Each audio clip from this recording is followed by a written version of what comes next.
Order. This is the Wednesday, December 4th, 2019 meeting. Ask everyone to please stand for the Pledge of Allegiance.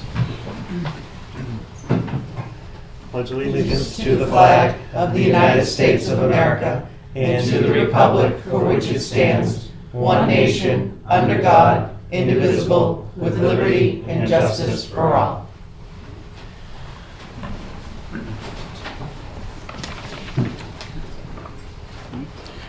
Do we have any amendments to the agenda? Mr. Chair, I have one amendment, Certainly. something that I thought of recently under Selectmen's questions, that town study. Town study? Mhm. Okay. I'll make a motion to approve the agenda as amended. Seconded? All those in favor? Aye. Chair says aye. It is approved. Announcements for this evening. The Ayer Police Department has begun its annual holiday drive and is accepting donations until December 6th of new, unopened, and unwrapped toys. Collection boxes are out at the Town Hall, Library, Main Street Bank, IC Federal Credit Union, Carlin's, and the Police Department. The winter parking ban is in effect through April 15th. This annual parking ban prohibits parking any motor vehicle on any street or sidewalk in the town of Ayer between the hours of 12 a.m. and 6 a.m. The winter parking ban also prohibits parking any motor vehicle on any street or sidewalk in the town of Ayer during a snowstorm. And the 4th annual downtown candlelight stroll and tree lighting will take place on Saturday, December 7th, 2019 at 5 p.m. Strollers should meet in Depot Square at 4:45 p.m. This year will feature Victorian carolers and an ice sculpture. Santa and Mrs. Claus will be available for pictures in the BOS meeting room after the tree is lit.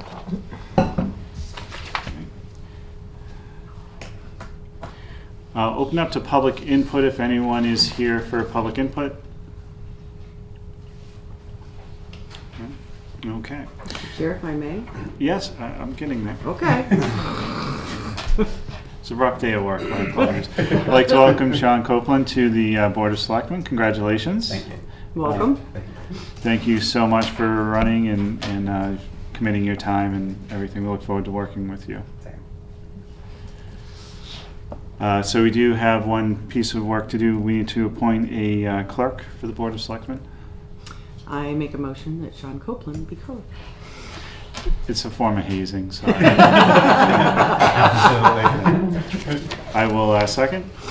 All those in favor? Aye. Aye. Aye. Excellent. Thank you, Sean. Up next, we have a public hearing poll petition for National Grid.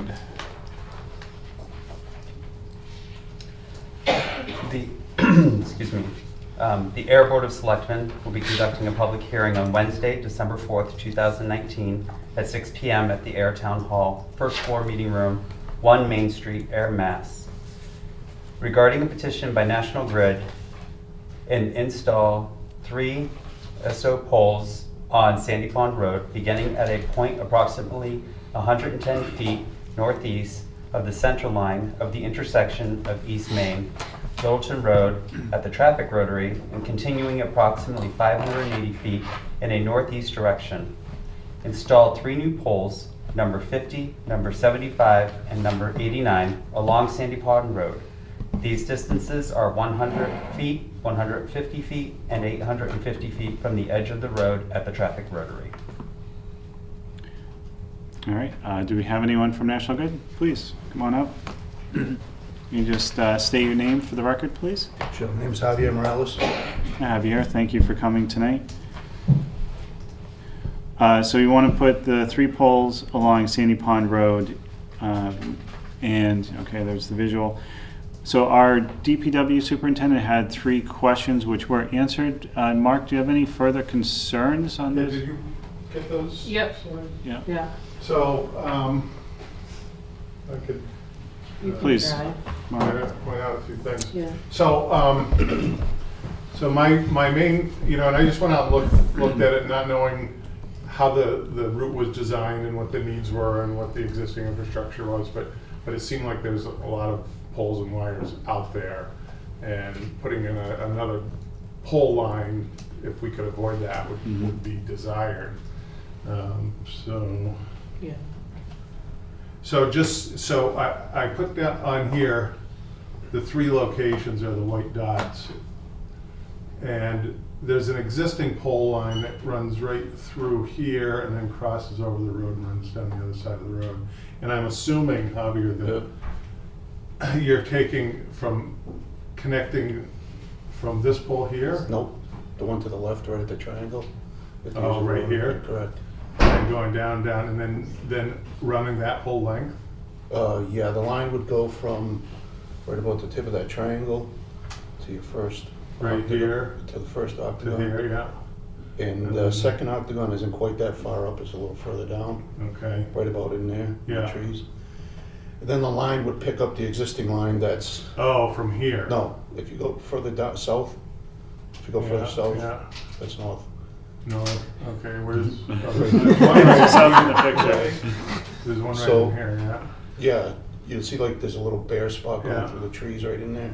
Yep, There's another pole that we would Okay. pick up and then continue through there. and what's this pole do?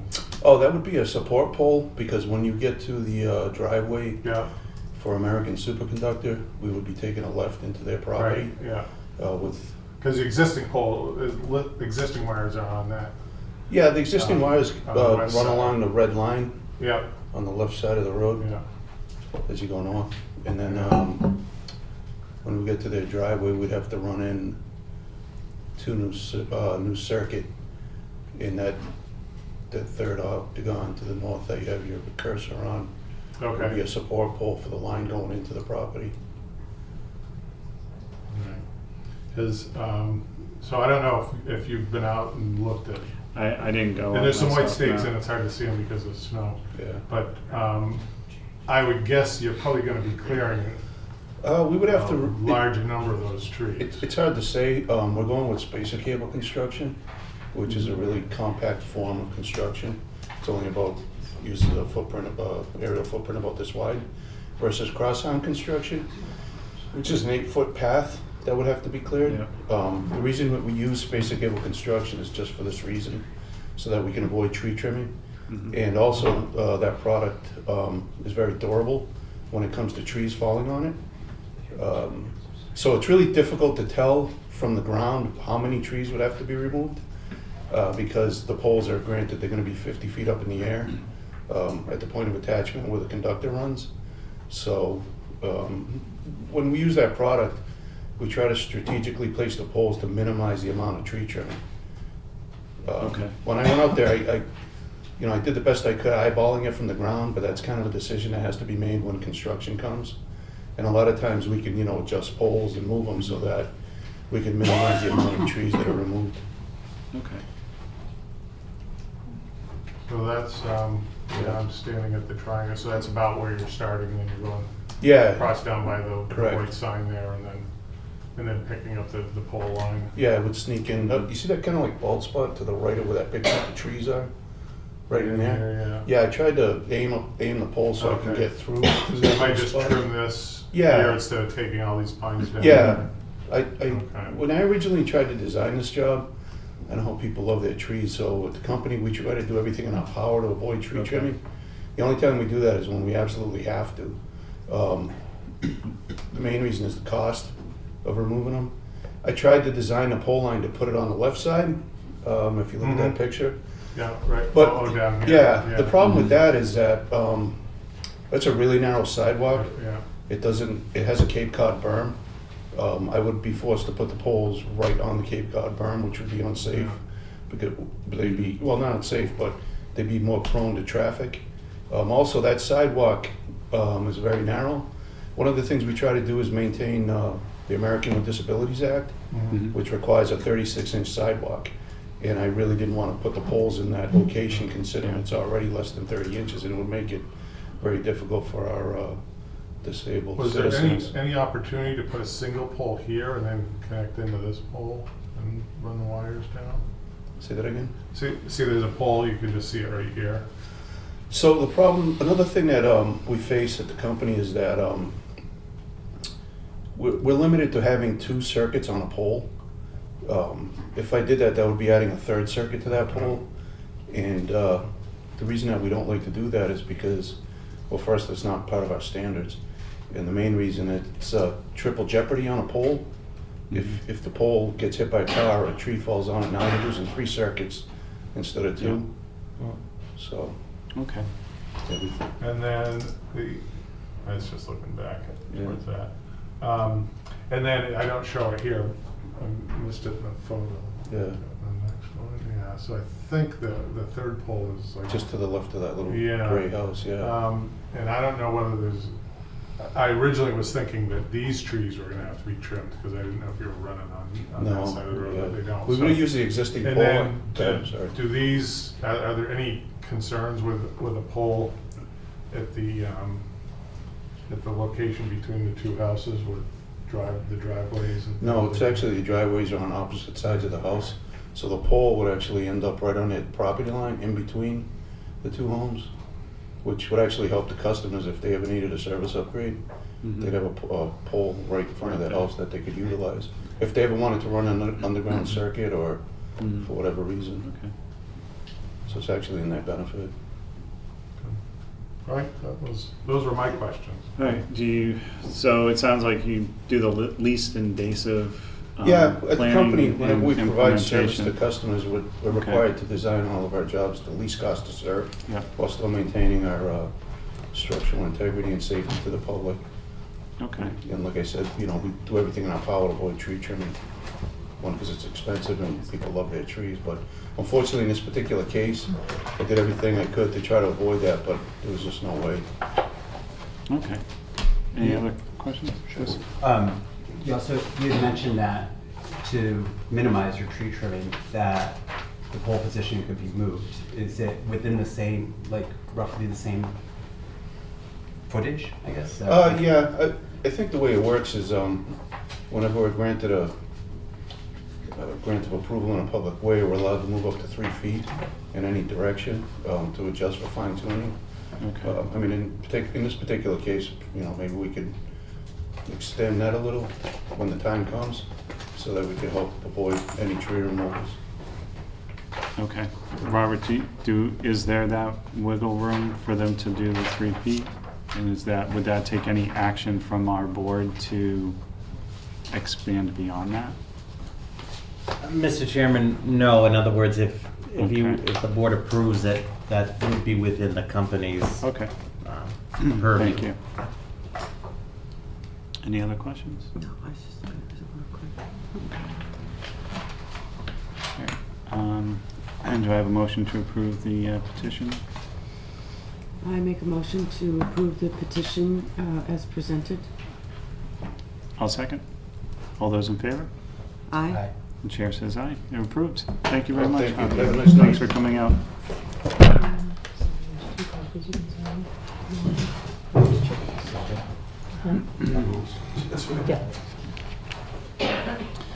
Okay. Next, we have the fiscal year 20 tax classification public hearing. I'd like to invite Tom Hogan, Assessing Administrator, and members of the Board of Assessors up to the table.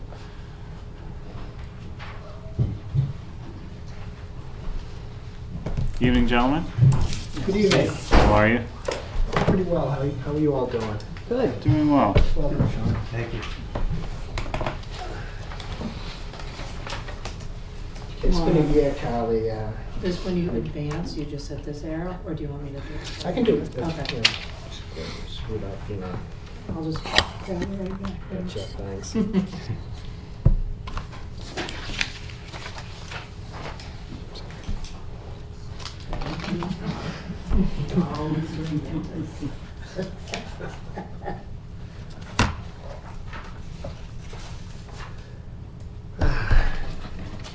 Thank you.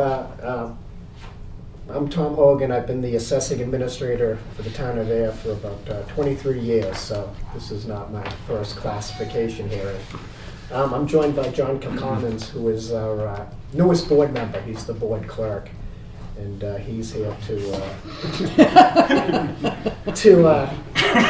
I guess keep things going in the right direction. The other 2 board members aren't going to be able to make it this evening, but Okay. they've already been through the presentation that you've seen, and they've already approved the format in the recommendations contained therein.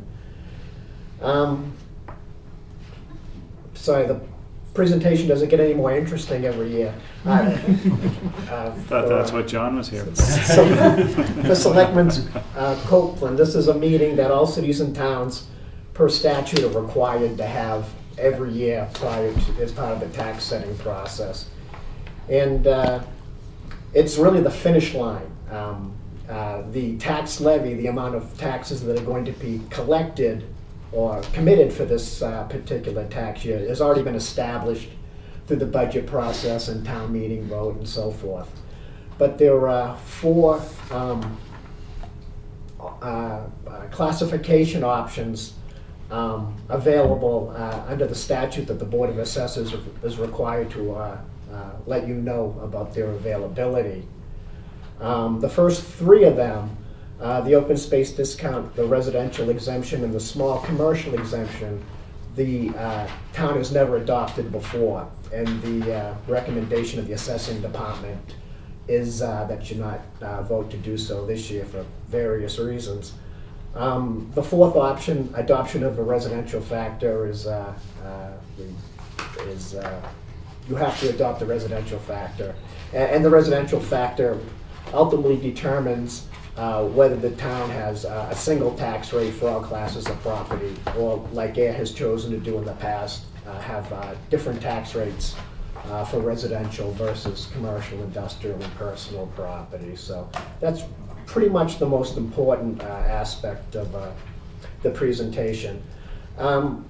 Normally, I'll have a form that I'll have the board sign after the meeting, which records your vote on each of the classification options, and you'll sign it, and we send it in through the DLS gateway, the Information Exchange Portal.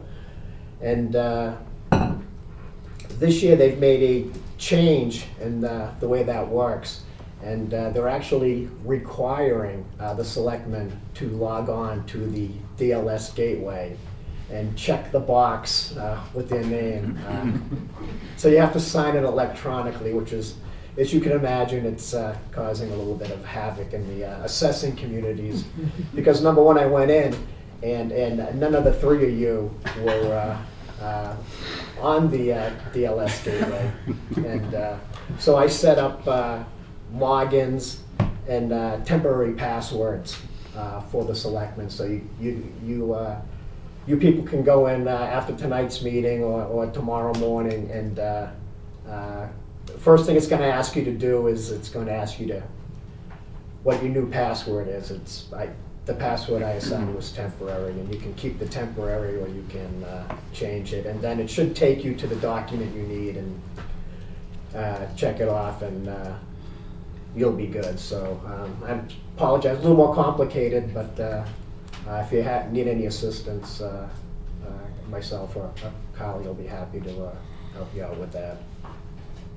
In any event, I've been fortunate the last few years we've been able to sort of fast forward through the first 3 classification options and get to the numbers portion of the presentation. I know we have a new selectman this year. I didn't know if you wanted me to sort of briefly go over the classification options. I definitely think it's worthwhile, not only for Sean, but for everyone at home also. Okay, no problem. So please do. No problem. Option number 1 is the open space discount.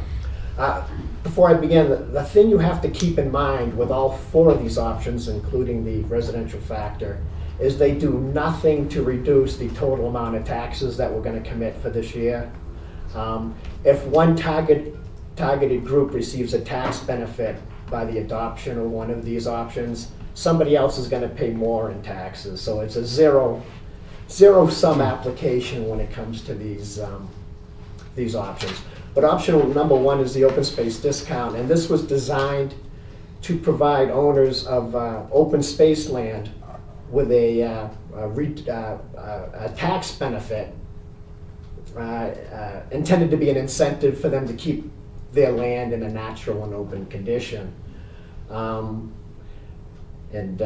And under the definition, land cannot be classified as open space if it's taxed under the provisions of chapter land, which is Chapter 61A agricultural land, Chapter 61 forest land, or Chapter 61 recreational land, or is under a permanent conservation restriction or held for the production of income.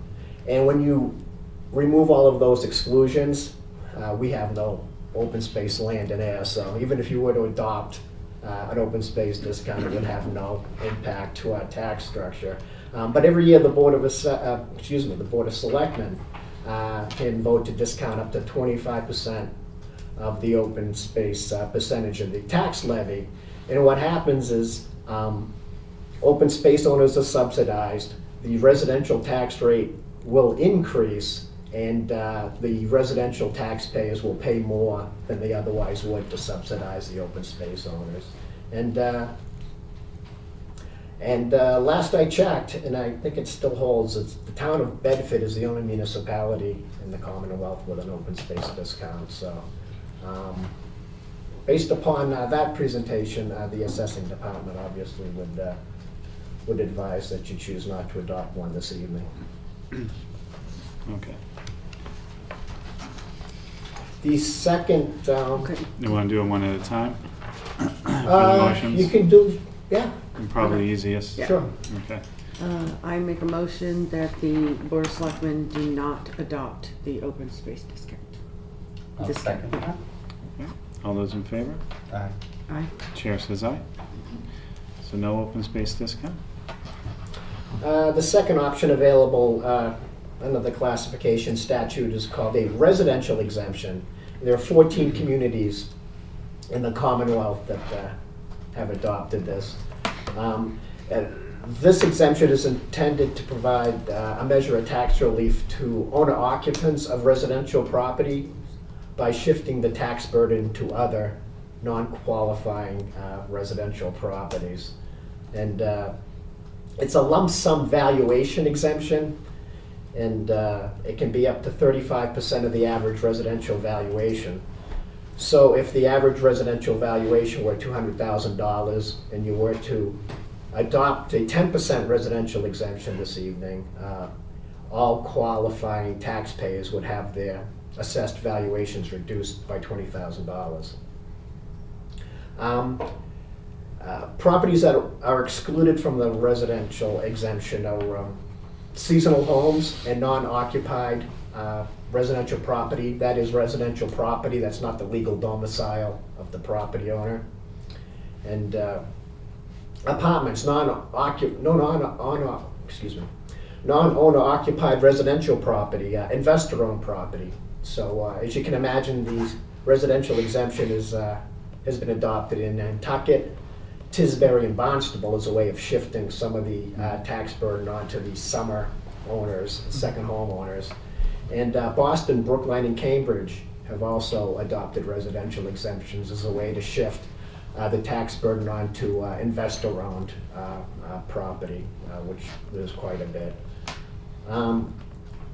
Application of the residential exemption will decrease taxes on most qualifying properties by shifting the tax burden onto other non-qualifying residential property owners. So again, we'd get a higher residential rate than we would otherwise get because it has to go up to subsidize the people who are getting this exemption. So, Town of Ayer, most residential property owners, obviously it's their principal domicile. We don't have a great deal of investor-owned property. And so for those reasons, obviously the assessing department recommends that you not choose to adopt a residential exemption this evening. I think it's important to note too, there are plenty of breaks too, elderly, blind, veterans, they all just submit a simple application to us. And should we just keep them on a rolling list unless someone comes on or off?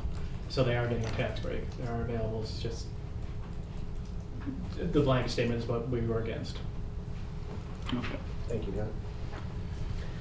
I'll make a motion that the Board of Selectmen not implement or improve the residential exemption. I second that. All those in favor? Aye. Aye. Chair says aye. Thank you. Option number 3 is called the small commercial exemption. There are 13 communities statewide that have adopted this. There were 14, but, I'm sorry. Thank you, Kelly. There were 14, but Westford, I was reading in the newspaper, an older article, that they had created a tax classification study committee, and when they looked at the small commercial exemption, which they had, they decided to eliminate it for fiscal year 2019. So now we're down to 13. But this exemption is intended to provide a measure of property tax relief to some small businesses, actually some small business property owners, by increasing taxes on other non-qualifying businesses and properties. Qualifying properties would see a 10% reduction, up to a 10% reduction in taxable valuation, and the tax burden would be shifted within the commercial industrial class, which means residential property owners aren't affected by this, and personal property taxpayers aren't affected by that. And to qualify for this exemption, you would have to be on a list that's provided annually to the Board of Assessors by the Division of Labor and Workforce Development. And according to their criteria, qualifying properties must have a valuation of less than $1 million and an average annual employment of 10 or fewer people.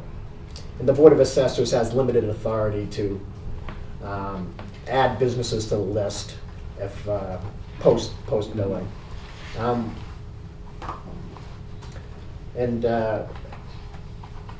We spent a lot of time on this last year, if you remember correctly. I actually went in and calculated what the rate would be if the selectmen had chosen to adopt this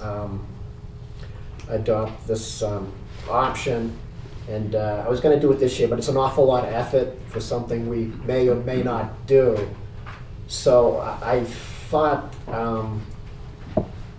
the easiest thing to do would be to put together another slide, which just sort of summarizes what the board and myself see as the pros and cons of the small commercial exemption.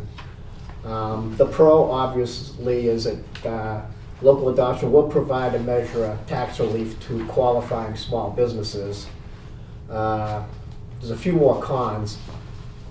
The small commercial exemption will increase the commercial industrial tax rate, and we already have an extremely high commercial industrial tax rate. So the numbers I ran last year, we were looking at about a 15 cent increase on the commercial tax rate if we adopted a 10% small commercial exemption.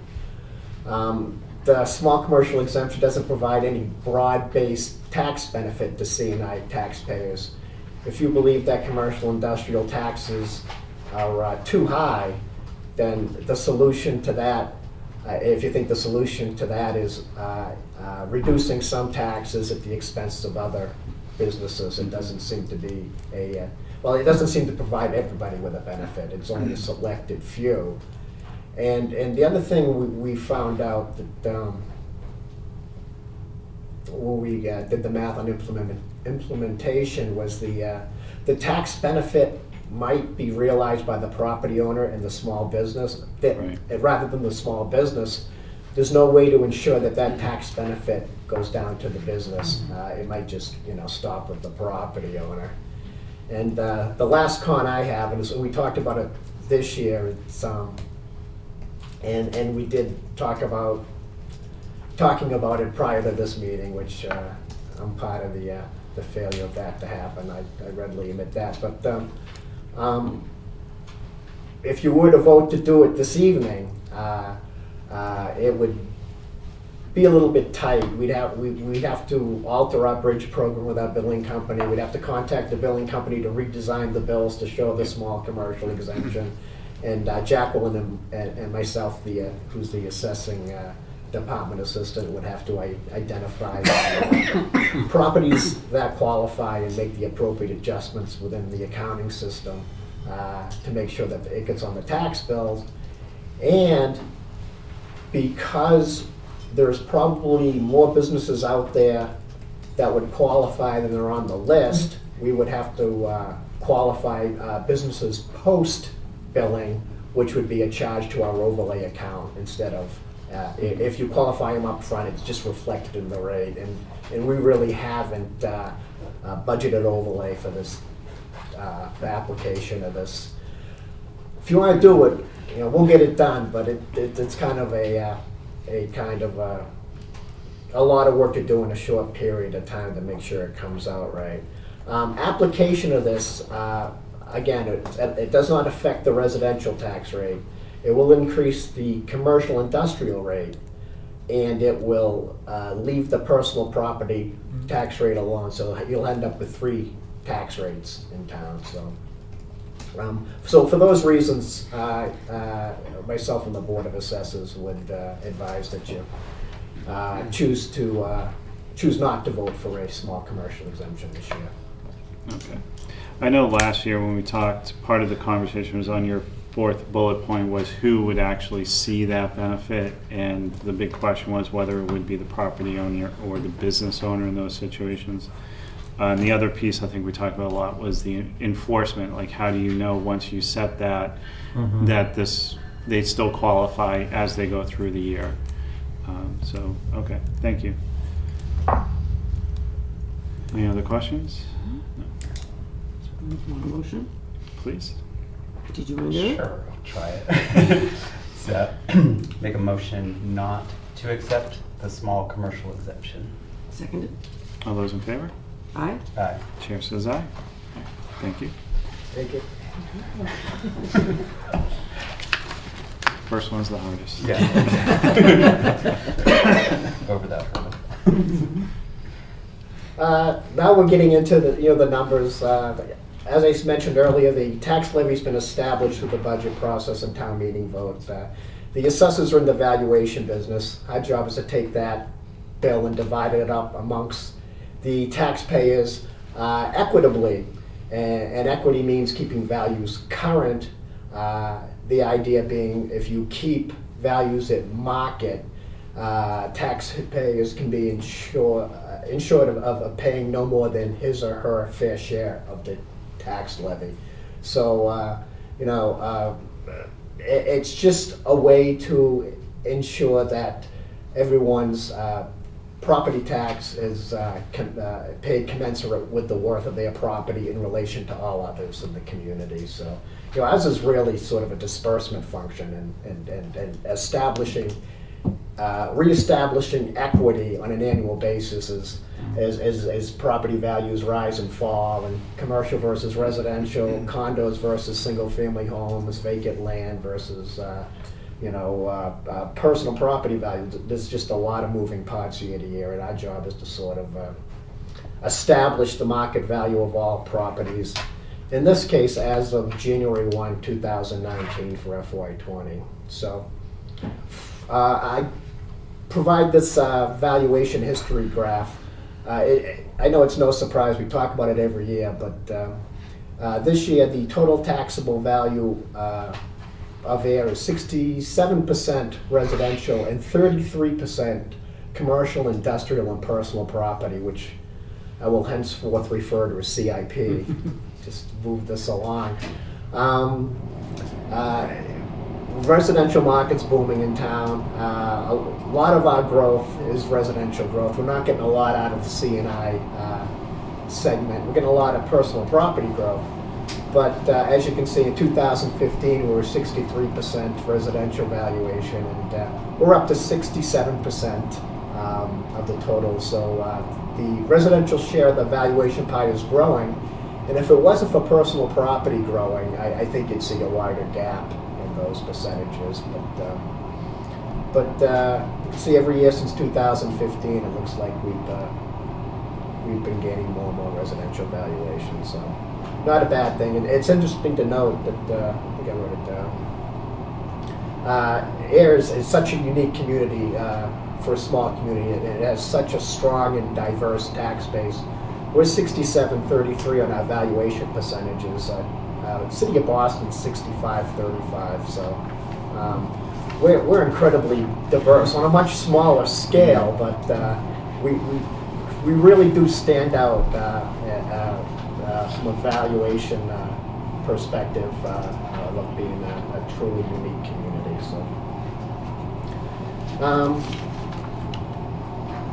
And this is where it gets interesting. We've always had a classified tax rate structure. We've had a lower rate for residential and a higher rate for CIP.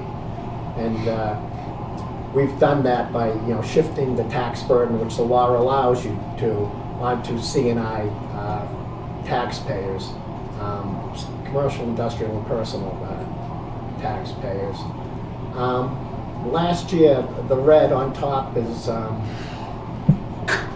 the CIP share of property taxes for FY19.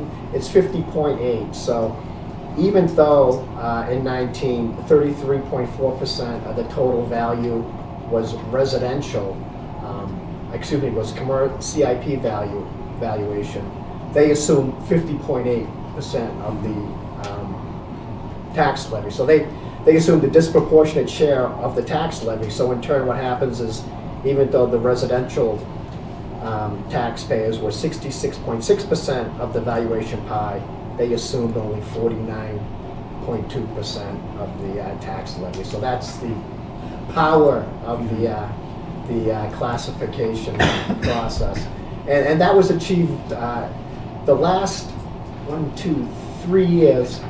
The Selectmen have adopted a residential factor based upon a CIP shift percentage of 1.54, and the Board of Assessors' recommendation would be that you continue to use that 1.54 CIP percent factor for FY20. The way the math works is that last year 33.4% of total value was CIP. If you multiply that times 1.54, you'll get 50.8. So not as complicated as it was. And conversely, if the CIP taxpayers are paying more of the tax levy, the residential taxpayers are going to pay less. So in any event, that's what's happened the last 5 years on valuation and tax levy share. I like to do this every year just to give you an idea where we are value-wise for tax year 2020. This year we went over the 1.3 billion mark in taxable valuation. Last year we were at 1.231, so the total taxable valuation of the town has increased 5.6%. So the market is strong. Values by statute are 1119, which means calendar year 2018's market serves as the basis for these valuations. Last year we actually went up 6.8%, and the year before that was 5.7%. So we've been, secrets out on air, it's a hot town, a lot of residential construction. A lot of new construction. The prices of the older residential properties are being bid up, so it's so consequently the Board of Assessors has to adjust assessed valuations to keep pace with prevailing market trends. It's sort of our job. So when we were done, the average single-family valuation for FY20 is now $350,200. Last year was $332,600, so it's up a little bit over 5%. And the commercial industrial market is still pretty strong also, and the average commercial industrial valuation went up 5%. So it's pretty consistent valuation increases. It's not like residential is going up 10-15%, and commercial industrial is being left alone. So. As I stated earlier, there's no shifting issue, so there really seems to be no reason why you would move that shift factor to equalize disproportionate tax increases.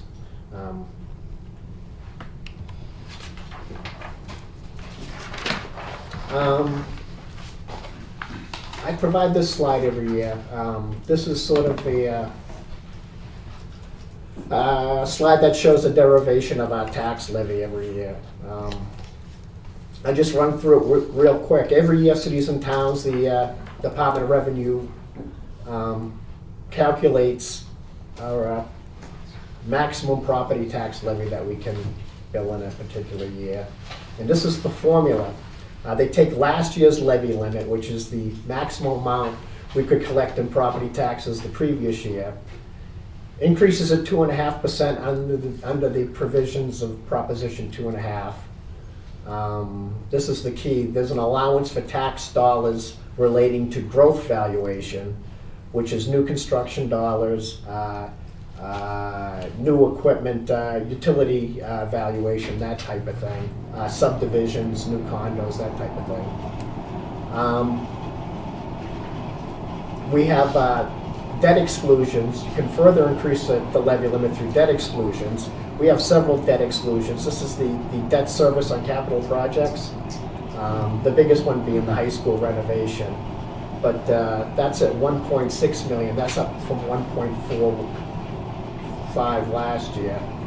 And there's a capital expenditure exclusion this year of $650,000. And Lisa can correct me if I'm wrong, but my understanding is a capital expenditure exclusion is a 1 year exclusion, and it's not subject to debt service. Lisa, is it a free cash purchase or something of that It's a straight nature? out purchase by raising taxes for 1 year. So instead of amortizing that out over 10 years, it's going to be paid off in 1 year, and then it comes off the levy the next year. So if you add all of those things up, our maximum tax levy, the maximum amount of property taxes we could levy for this year is $27.7 million. Our actual tax levy is just under $25 million, which means we have about $2.7 million in excess levy capacity. That's additional taxes the town could choose to levy without resorting to a override, which is last year that was about $2.5 million. So that's still increasing, and that means that the town is really committing property taxes at a level that's much less than what they could be under statute. It reflects prudent budgeting and you know, the Moody's people love it. The bond people, they think it's wonderful. And I did some research on it, and I found that. Let me see. I wrote it down. The town of Ayer, out of 351 communities, had the 38th highest in dollars excess levy capacity in the state. And more concerning to me was the fact that there were 178 communities in the Commonwealth out of 351 that had $100,000 or less for excess levy capacity. Wow. Which means most communities will commit up to their levy limit every year. And what's good about that is if there's a recession, we're used to getting big growth numbers. Let's say we build our budget on a growth estimate of 650,000. If there's a recession, we get 300,000. Now we're out of whack, but if you have excess levy capacity, you can backfill that. You don't have to, but it's there. If there's a cut in state aid, for whatever reason, you can backfill through there.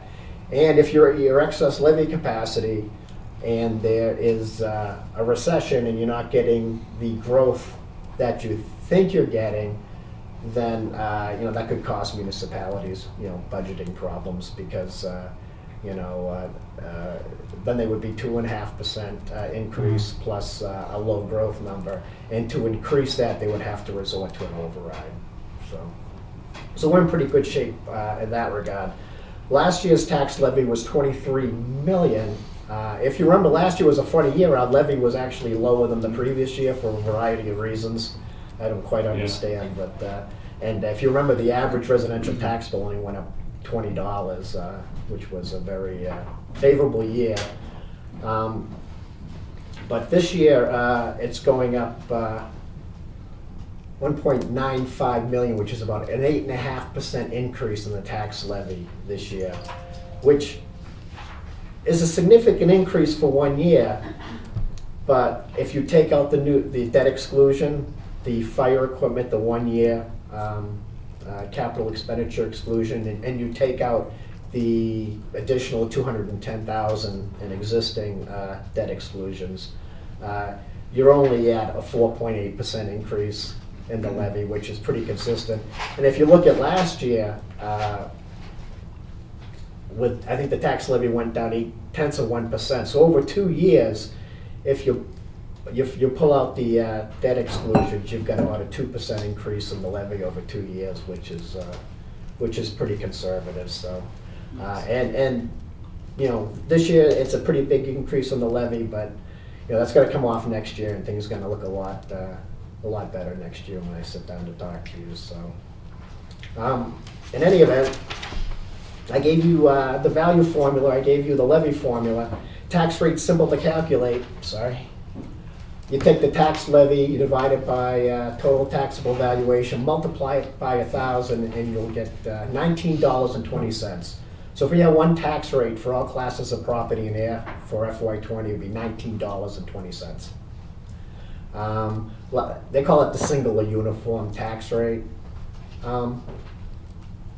Last year's uniform tax rate was 1870, so the net change is about 2.7%, which makes sense. Values went up, all things being equal, values went up 5.6%. So to raise the same amount of money, the tax rate would drop 5.6%. But the levy went up 8.5%, so you're going to have a net 2.7 change in the rate. So the math seems to work.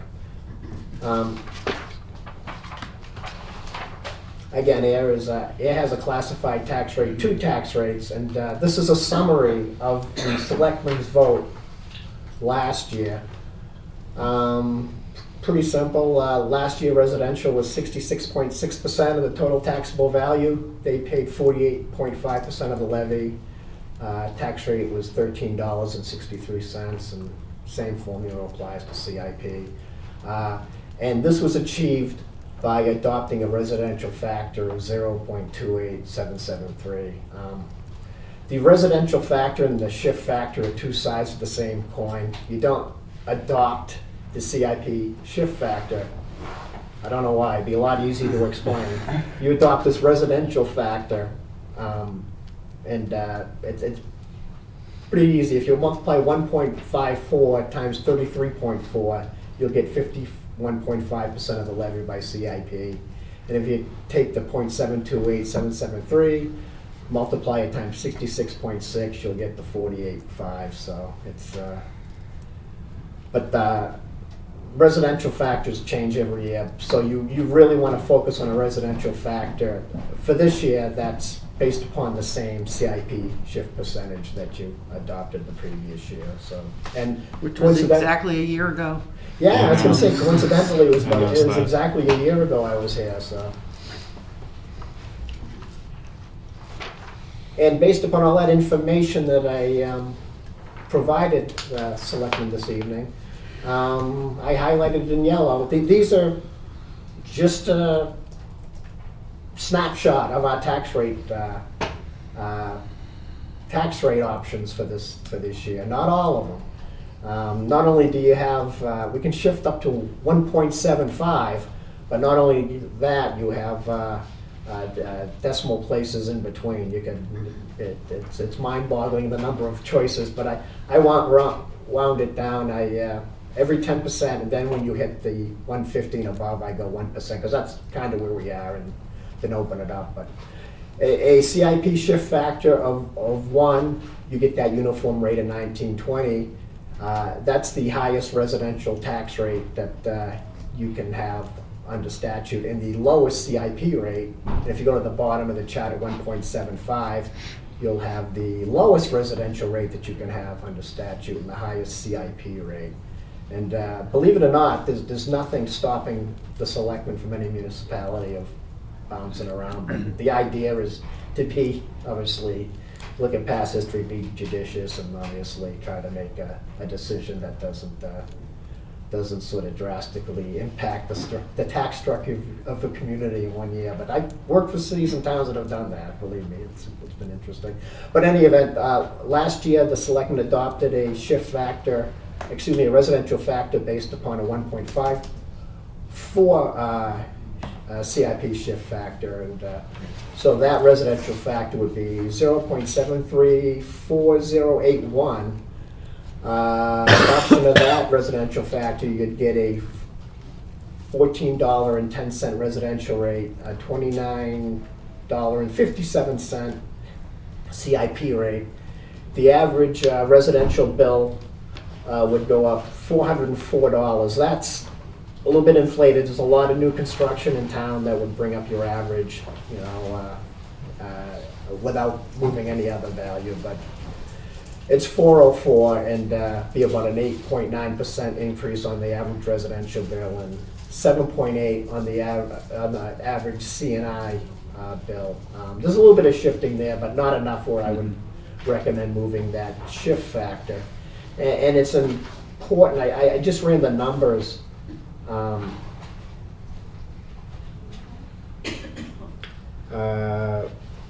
Without the fire engine, and the average residential bill increase would have been about $253 if not for the debt exclusion. And again, that's coming off next year. So it's 1 year and it's going to be paid for, and then we'll have a more favorable looking grid next year. So I think that's it. Okay. Thank you. Questions, comments? No? I'm happy with keeping things at the 1.54. Yep. Yeah, that's okay. All right. I'll make a motion that the Board of Selectmen accept the residential factor of 0.734081. Seconded. All those in favor? Aye. The chair says aye. Thank you, gentlemen. Anything Thank else? No, thank you very much. I appreciate your going into detail tonight. It was very informative. Thank you.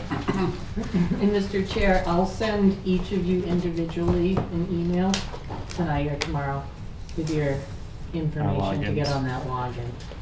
Looking forward to it. If you have any issues, like Tom said, give him a call, give me a call, we can walk you through it. Okay. That's- And we know there are going to be issues. It looks alien when you first go in there. We're gonna get in and go, what are we supposed to check? What box am I checking? I was doing the same thing. I went in, I'm like, how do I set up new users again? I hadn't done this since John came on board, so it takes a while, but I'm around if you need any help. Awesome. All right. Thank you. Thank folks. you. Have a good night. Thank you, guys. See you. Talk to you soon. Up next, we have Superintendent Mark Wetzel, Department of Public Works. Mark, thanks for coming tonight. Thank you. I do just want to say before you begin that I want to pass along thank you to your staff and all the plow drivers for a long, extended couple of days and Yeah, I a was forecast that gonna was mention not that. even close to what was on the internet. I think even by Sunday they were still saying maybe a foot. Yeah. Well, we had, the highway guys came in, I think right after noon on Sunday to go out and pre-treat the roads. And then almost everybody stayed through until 3:30 yesterday afternoon. And they sleep on cots and grab food wherever they can and stuff. Or a lot of the spouses give them like crock pots of food and stuff. So, but it's pretty hard. If you ever go out plowing with them, it's pretty monotonous and Oh, I'm sure. and after about 24 hours, you're pretty sick of doing it. But they do a really good job. We get a lot of compliments and also, for the public's point of view is if you ever need to get someone out there to plow. You know, we have priorities of which roads we do first, but if someone really needs to get out, then just give us a call. We send someone right over. Okay, thank you. And I don't know if I mentioned, the official total was 19 inches. 19. So it's Not a bad haul. Pretty good storm. The other thing I just wanted to mention, it's not on the agenda, but we're going to be sending out some information on this.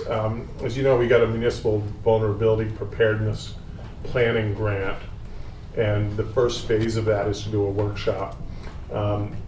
And so what we decided to do was split the workshop into 2 4-hour sessions. So we're going to be putting out notices.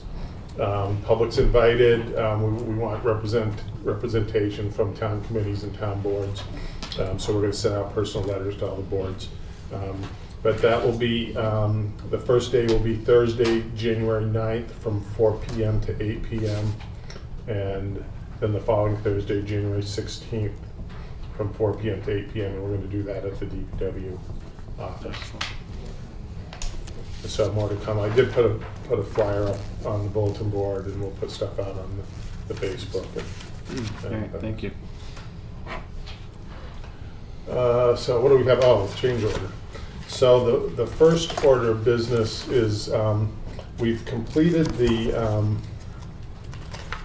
the first phase of the wastewater treatment plant project. It's been done for a while, but we've been having a few odds and ends of paperwork to get finished up. And we, when we finally did all the quantities, we do what's called a balance change order. So we have some unit price items, and the original contract, so say we have 100 square feet of concrete that needs to be repaired, but you really do 110. You have to do the balance change order so that the amount you pay matches up with the contract amount. So this is change order 5. It's a balance change order for a few of the unit price items.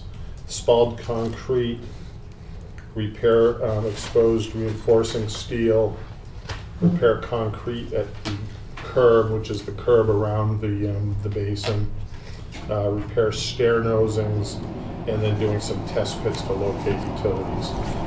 So the total of that for the change order is $14,140.50, and that's for signature by the board. That brings the total of the contract to $2,332,037.52. And we have phase 2 is out. We're opening bids tomorrow on phase 2. Okay.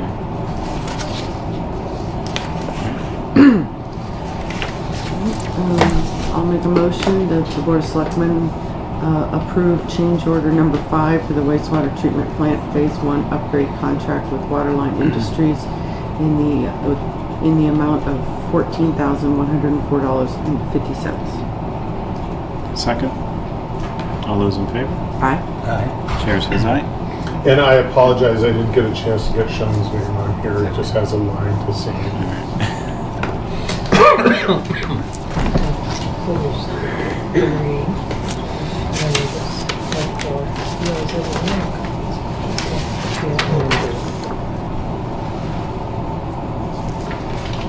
Okay.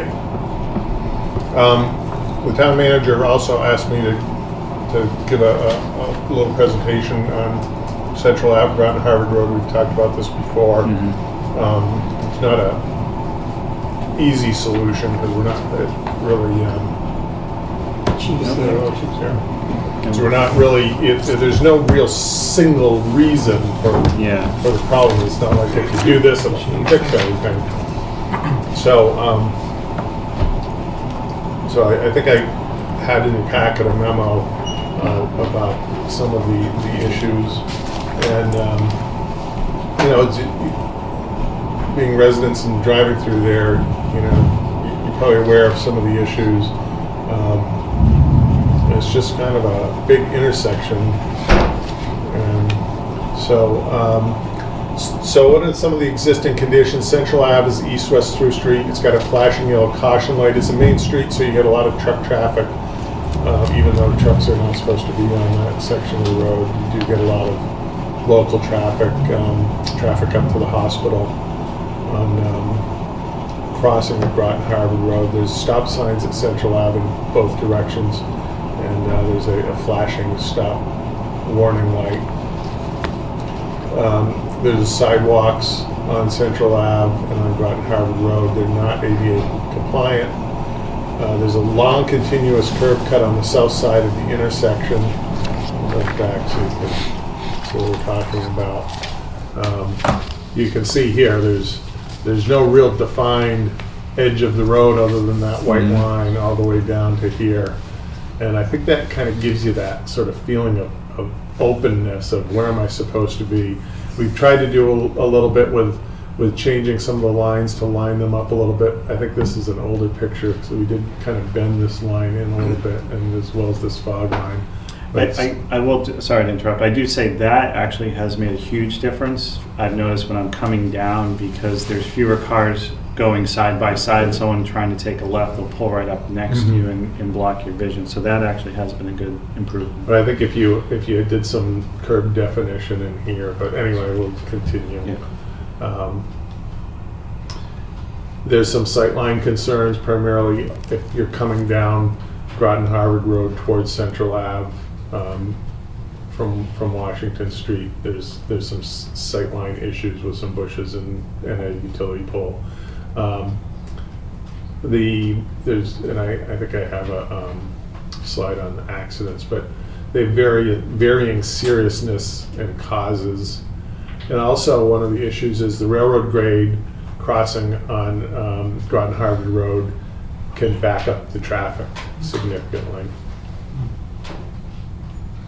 Yeah, so here's, the chief put this information together on reportable accidents since 2015. You can say 12 are failed to yield, 6 claim they did not see, 2 thought they could make it, 4 gave no reason, 3 failed to stop, 1 other.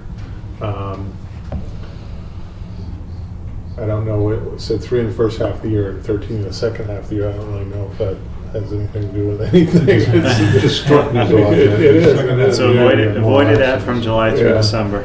And also you can see it's kind of an even spread on the directions of the travel, and weather was not a factor in any of the accidents. And I pulled this off of the police webpage. That's one of the better accidents down there. That's one of the more recent ones, isn't I it? think that was last year. It might have been the next to last, not the last, actually next to that. So some of the safety improvements issues, we could say, oh, why don't we just do this? But you really can't just do that. There's regulations that we have to follow. So some of the improvement issues are, where is the right-of-way located? What can we do within the right-of-way? Where are utility locations? There's a utility pole there, but when you go out and look at it, there's not a lot of choices for where you can move that. We've got obviously the railroad crossing. You've got abutters and businesses that are used to the existing conditions for their parking. We've got Mass DOT regulations that we have to follow, town regulations, and then traffic engineering practices. And I'll be the first to state, I never took traffic engineering in college, and that's probably the one thing that I have zero experience about, other than, like everybody else here, I drive down the road and I go, gee, they have a stoplight there. And if you read some of the traffic engineering studies, like when they did the marijuana retail facility, you read the study, and I'm like, I have no idea how to put any of this data into context, because they have levels of service, and it was the same thing with the Mart parking lot. I read their traffic study, and I was like, I know there's going to be a lot more cars, but they're saying it's not a problem. So what we recommend is hiring an engineering firm to do an engineering study, and what they will do is they'll analyze the traffic and safety data, the crash data, then they'll do what's called a level of service or operational analysis, and see if we made a change here, how would that affect the level of service. And they also look at future conditions. So for instance, there's some development planned at the Murphy Knife And I don't know what the status of that is, but if they added additional housing there, how would that affect it, things like that. And then they would look at some improvement alternatives and then prepare what we call a functional design report and a preliminary design, and then develop cost estimates and funding alternatives. And so the recommendation that these are some things we can do right now is put up some LED flashing signs like the one over here on Central Ave at Columbia. I think that just gives people more of an awareness, and then put up some signs, watch for cross traffic ahead, cross traffic does not stop, just have additional caution signs. And those are things we can do now and do fairly easily. And then complete the engineering report so that we know long-term what do we want to do there and how much it's going to cost and how we're going to pay for that. And I think that was it. Yeah. So I know one of the questions I think Selectman Livingston had asked was putting up four stop signs.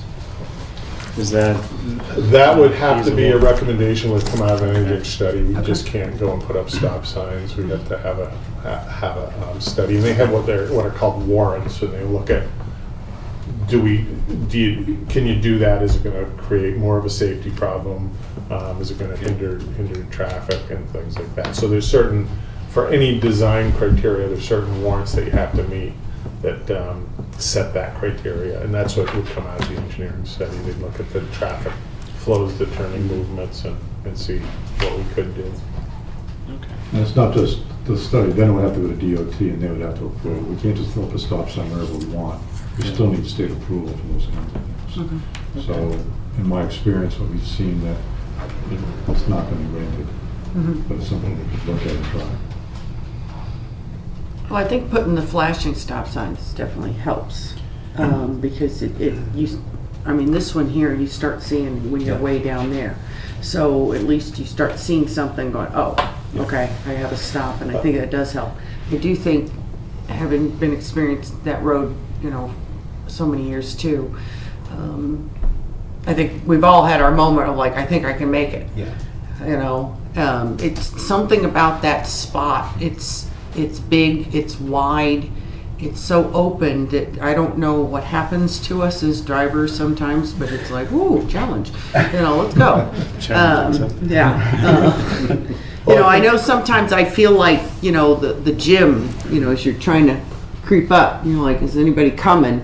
You almost feel like you got something in your way there, and then of course, God forbid if you're coming the other way and you want to take a left, it's kind of the same thing, so you're kind of inching out, and then just as you think, all of a sudden they're there, and then you're slamming on your brake, and that one split second is what could cause the problem too. I think the chief brought up the cross traffic does not stop sign, because I think some people come down Groton Harvard Road and think it's four-way stop. Yeah, they made that assumption. Yeah. And I was talking to one of the residents out there who's lived there a long time and talking about the accidents, and he says, I think people think the other traffic stopping. So would that, that would probably also tell us if even a little rumble strip would be a good idea to kind of, the engineers can slow look at it, people down. who do traffic studies and give us some real good improvements. Because who knows, that could be something too for the traffic that doesn't stop. If all of a sudden they're hitting this thing, after a while they'll be like, oh, I need to at least slow down a little bit, and maybe that would help alleviate. So the main thing that, one of the things we want to bring up is that if we want to do something immediately, I'd request we use UDAG money at this point, because I don't really have enough in my budget for, $7,000 worth of signs, and the engineering study, the proposal I got was about $25,000 to do all the traffic counts and collect all the information, and so. Sorry, quick question. At $25,000, do you feel it's a good investment to spend that money to look at that? Because it is a very I think it almost is, yeah. ambiguous intersection. Yeah, I think Okay. it's a good idea to Excellent. have a concept of what are we gonna do, and what can we do, what do we need to do, and what's it gonna cost. Okay. Sorry, Robert? Mr. Chairman, members of the board, as Mr. Wetzel mentioned, we're recommending your consideration to authorize up to $35,000 from UDAG, $25,000 obviously for the study, and $10,000 so that we can do these immediate improvements.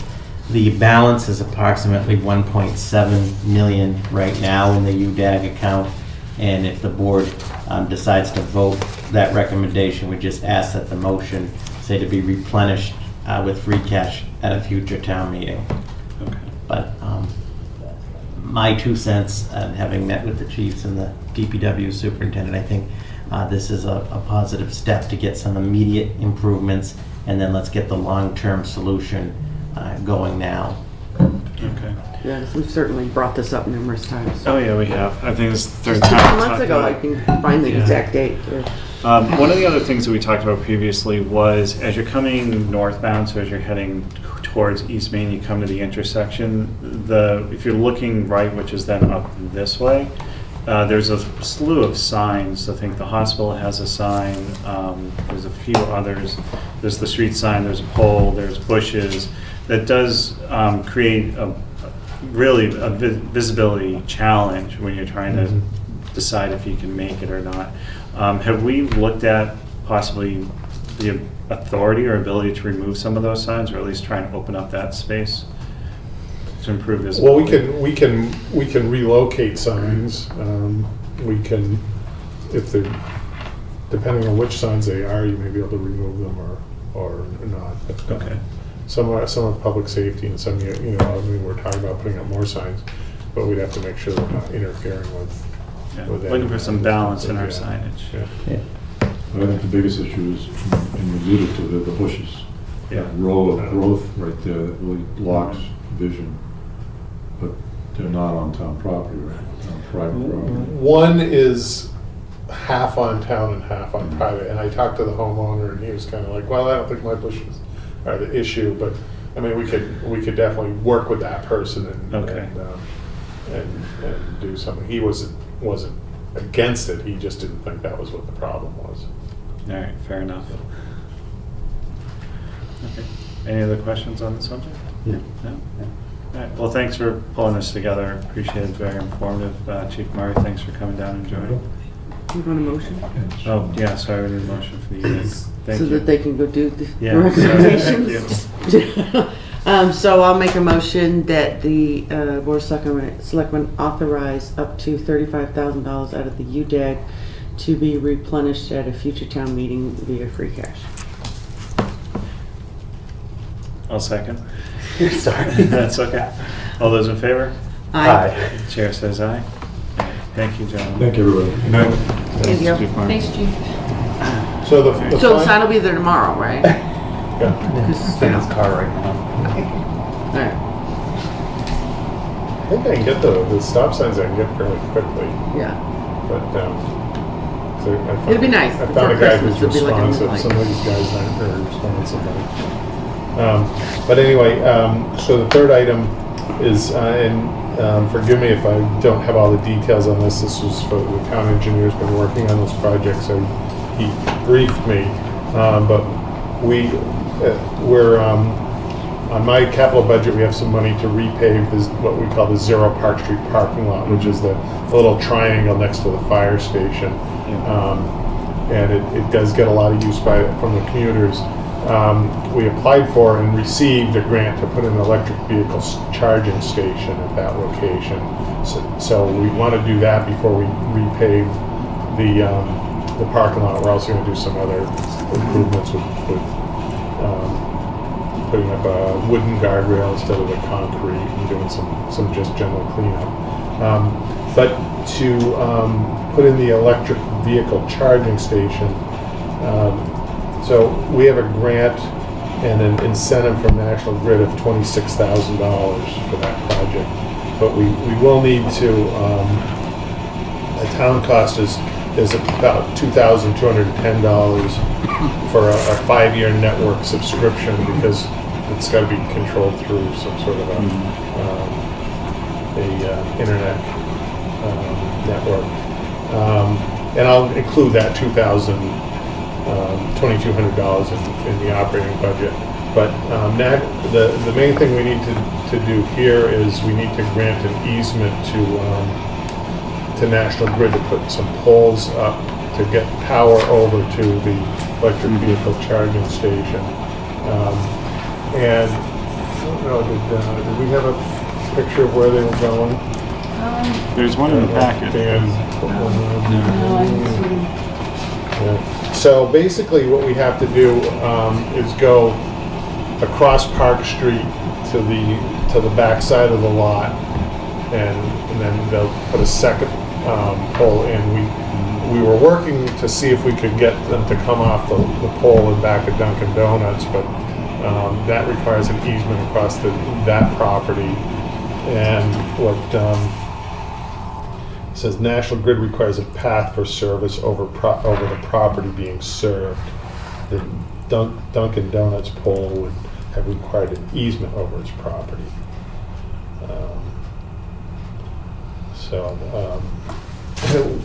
We talked today about looking at depressing all the utilities underground at that location, and we could do that in the future. But for now, we would run across from across Park Street and put in 2 poles over to where we're putting in the charging station. So, just out of curiosity, doing it overhead and then later in the future, trying to put it underground, what would be like a cost impact on that?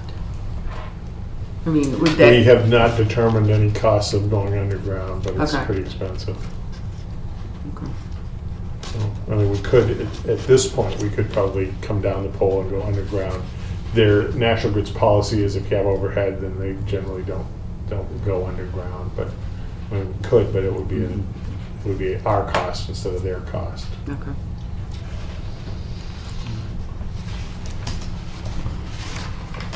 So this is the grant of easement to National Grid for execution by the board. All right, I will, let me get to it. I'll make a motion to grant an easement to National Grid at 0 Park Street as presented. Second.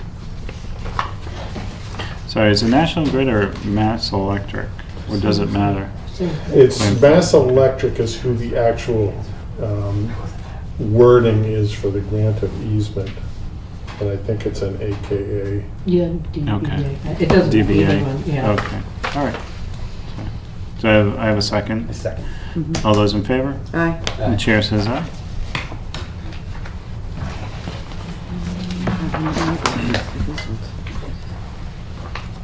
Just one.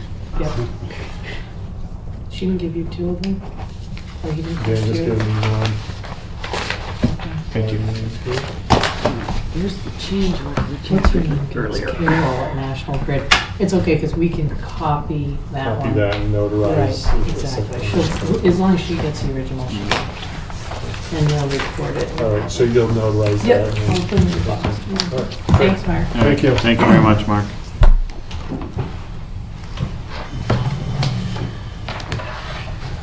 And moving on to Mr. Bunker, Town Manager.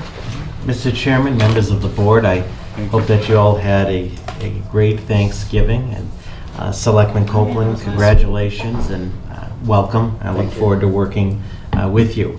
Couple things in my administrative update, and as the board knows, in your packet are the warrants, the town warrants that were reviewed and approved since the board last met on November 19th. I also want to extend, Mr. Chair, a special thanks to the town clerk, Susan Copeland, and her elections team, all the election workers, registrars, constables, for another successful special election conducted during a snowstorm. The statute does not provide provisions to cancel or postpone an election. It's sort of like the post office, rain or shine, snow or what have you. And the polls were open right on time at 7 a.m. during the storm. I also want to thank our Facilities Director, Chuck Schultz, and the DPW for all of their efforts in keeping the town hall accessible during the storm. And the DPW did go the extra mile and remove all of the snow along Columbia for voters and so forth. So a great team effort and another successful election. On the FY 2020 budget update, just briefly, the capital planning process is underway. We had our first meeting actually this afternoon prior to this meeting. All of the initial proposals are on the capital webpage on the town's webpage, all of the initial proposals. And so that process is underway. The next meeting will be on Wednesday, December 18th at 4 p.m. All of the budgets from departments are due by Friday, December 13th at noon. And we've been meeting with folks in preparation for that. And then, as I mentioned at the last meeting, we are proposing that, so the budgets, we will be transmitting the initial budget to the Board of Selectmen and to the Finance Committee that first Friday after New Year's. I think it's January 4th or 5th. I don't have my calendar, but Yep. And then, as we discussed at the last meeting, new this year is we're proposing on Monday, January 13th at 6, a joint meeting of the BOS and the FinCom to present the budget as we know it at that point. I will have all of the departments here, and also through the chair, I think, take some initial public comments and input on the budget. So that's the plan, weather permitting. So everything is on schedule, as I mentioned, in terms of the BOS budget schedule for the FY 2020 budget. So things are moving forward there. I do want to mention, as the board's aware, on Monday, December 9th, will be the public ribbon cutting ceremony for the parking facility at 10 a.m. at the facility, and everybody is invited. I do want to stress that the facility will not open at that time. Folks have been asking, this is the Mark's ribbon cutting, but there is a punch list of mandatory items that have to be completed, but we have been getting some inquiries if people will be able to start parking there on. Well, yeah, because not only were we going to cut the ribbon, we were going to draw straws as to which one of us would get our car into the garage first. Well, I expected a large queue of cars waiting Yeah, to get in, exactly, you yelling know? at us to And it hurry was up. going to be start your engines and boom. Yes. So The event all will the be. fun is now gone. Yes, but soon to come. So we did have an internal meeting, and we'll be meeting with Mark regarding the remaining punch list items for the project, as well as some of the transition plans as it does open and so forth. So we will keep the board updated on that. One of the things that we are requesting when it first opens is that Mark actually have personnel there, ideally for the first 2 weeks, minimum the first week. I know it's not rocket science, but just to assist people with the paying kiosk and all of those items. So we will keep the board updated on that. We also had an internal meeting regarding sort of the next initial steps with respect to Depot Square portion of the project as spring does approach. As the board's aware, the bathroom building is being designed. That will be, of course, reviewed by the town and so forth. And then we have the $250,000 earmark from the state for some of the mini projects. One of the challenges we're going to have is we have $250,000, probably we could use another $750,000. So we're trying to prioritize and get creative with that. And there'll be more for the board on that, more for the public as we move forward. I also, just recently, we had an internal meeting with the chiefs, the DPW superintendent, the town engineer, director of economic development, regarding Park Street and the form-based code and next steps. As the board is aware, with the passage of the form-based code, what are the next steps that we need to take to move that conceptual plan and framework forward? And the scope of the initial meeting, and as Alan has spoken on this, there are a lot of exciting opportunities and elements all along Park Street, from Zero Park Street, which is our lot, to the new car property, which is the one with the tanks underground. That's something we're concerned about in getting that remediated. Issues of other streetscape improvements and so forth. But two of the core issues are the installation and construction of a sidewalk on Park Street, as well as a plan and a proposal for the town to consider to get the utilities underground on Park Street. And we're sort of talking, just for everybody's benefit, from the intersection of Park and Main to Groton Street, that section there. So at this initial meeting, we are going to be developing a footprint design plan for the sidewalk. And there's issues, like in any project, there's a bunch of issues we have to look at, but to get this all put together and to begin to look at, because to put the sidewalk in, really the utility poles at a minimum would need to be moved, but there's no ideal place to move them. They really need to go underground. But I know the board can appreciate that's not a small monetary ticket item, but I don't see from this meeting and the sentiment in the meeting, there's no deal breaker on either of those yet. So we are going to get the initial sort of plan together and reconvene probably right after the holidays, and then hopefully have something for the board to begin to look at conceptually as we move forward. And so the biggest challenge is the sidewalk and the utilities, of course, but Alan in his office, as well as other town departments, especially as the weather improves, what are some other things we can do to move Park Street forward? Lastly, there's no question that the intersection of Park and Main, not only with the opening of the facility, it's important to note that that intersection got failing ratings 15 years ago without the police officer there in the morning.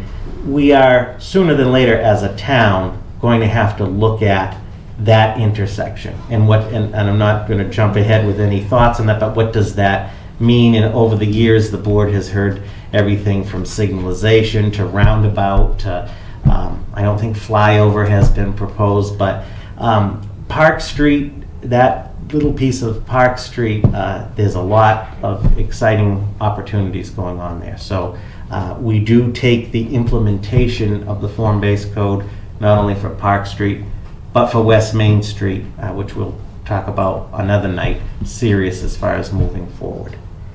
The town moderator did contact me and wanted me, and I said I would under my report, wanted the board to be aware that in Massachusetts, the moderator runs the town meeting, and it is his or her prerogative as to what type of rules to use, unless specifically put in a bylaw, which we don't have a specific bylaw in the rules, but we've used Robert's rules for many, many years.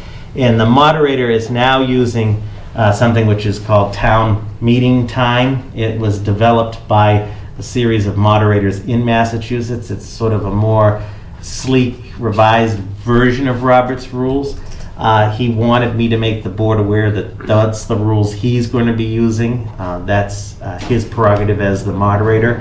One of the things that town council and I have suggested, and ultimately it would start with the Board of Selectmen, we're not at that point, that maybe it would be in the town's interest to have a bylaw that just simply spelled out what rules we were using. I mean, that's for a discussion another night, but I did tell him when I saw him at the polls that I would let the board know. I got the town clerk a copy. I'm going to also look at getting each of you a copy. I think it'd be a good idea to take a look at it.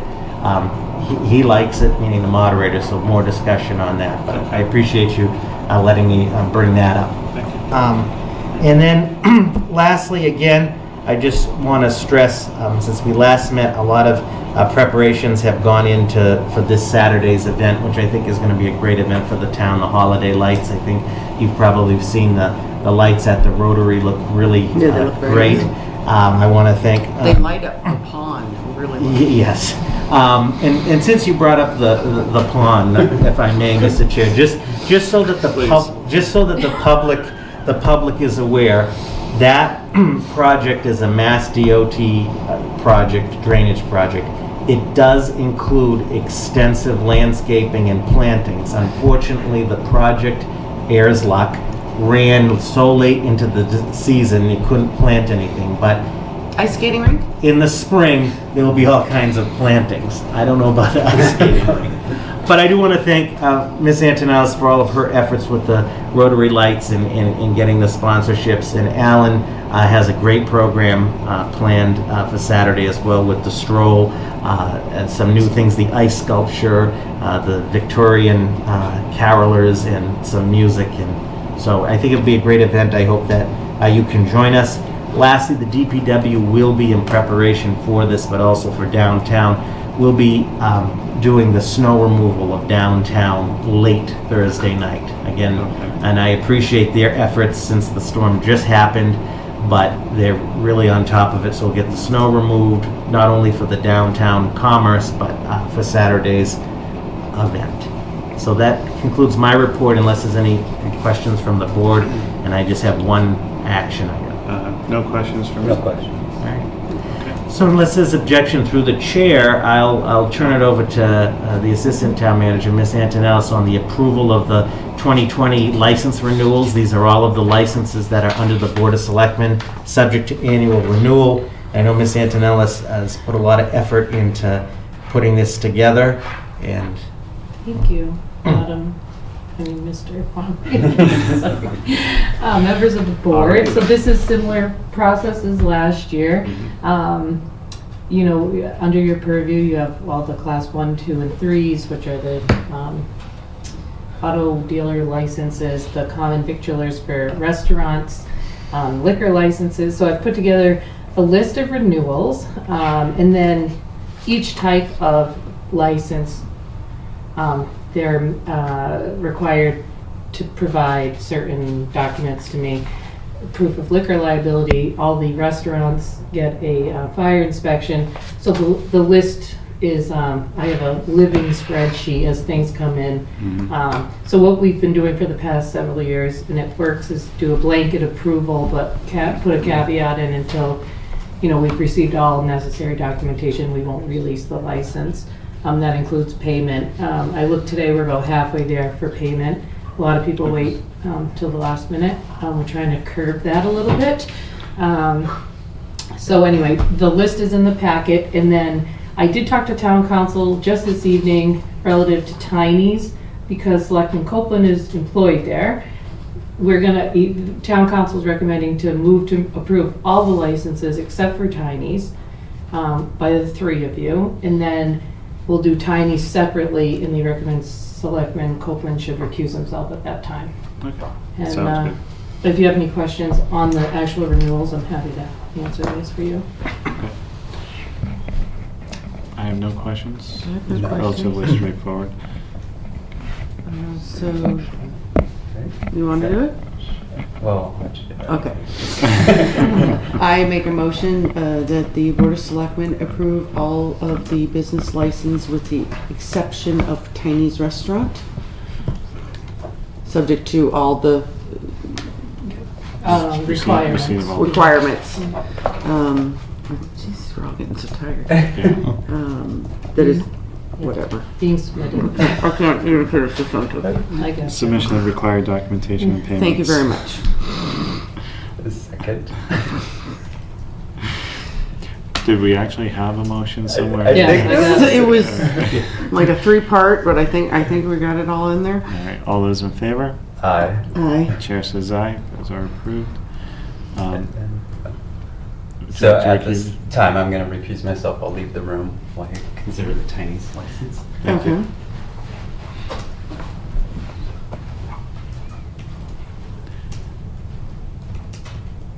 Sorry, actually left the room. You want to do it, or you want me to do it? You can do it. I did can the take last this one, all right. I'll make a motion to approve the license for Tiny's Restaurant, dependent on submission of all proper paperwork and payments. Seconded. All those in favor? Aye. Chair says aye.